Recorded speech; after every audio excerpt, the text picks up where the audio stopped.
जय श्री राधे, जय श्री कृष्णा। आज मैं आपको सोम प्रदोष व्रत कथा सुनाऊंगी। जो प्रदोष व्रत सोमवार के दिन पड़ता है वो सोम प्रदोष व्रत कहलाता है। इस दिन व्रत रखने से भक्तों के अंदर सकारात्मक विचार आते हैं और वह अपने जीवन में सफलता प्राप्त करते हैं। सोम प्रदोष व्रत कथा। एक नगर में एक ब्राह्मणी रहती थी। उसके पति का स्वर्गवास हो गया था। उसका अब कोई आश्रयदाता नहीं था, इसलिए प्रातः होते ही वह अपने पुत्र के साथ भीख मांगने निकल पड़ती थी।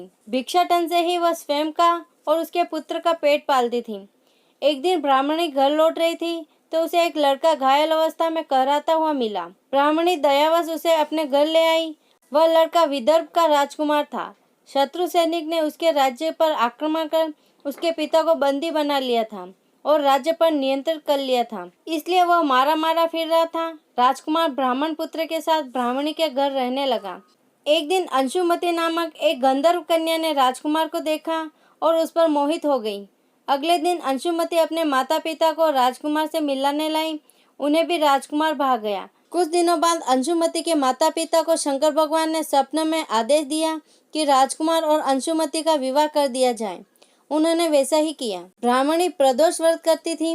उसके व्रत के प्रभाव और गंधर्व राज की सेना की सहायता से राजकुमार ने विदर्भ से शत्रुओं को खदेड़ दिया और पिता के राज्य को पुनः प्राप्त कर आनंद पूर्वक रहने लगा।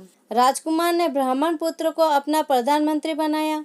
ब्राह्मणी के प्रदोष व्रत के महात्म्य से जैसे राजकुमार और ब्राह्मण पुत्र के दिन फेरे, वैसे ही शंकर भगवान अपने दूसरे भक्तों के भी दिन फेरते हैं।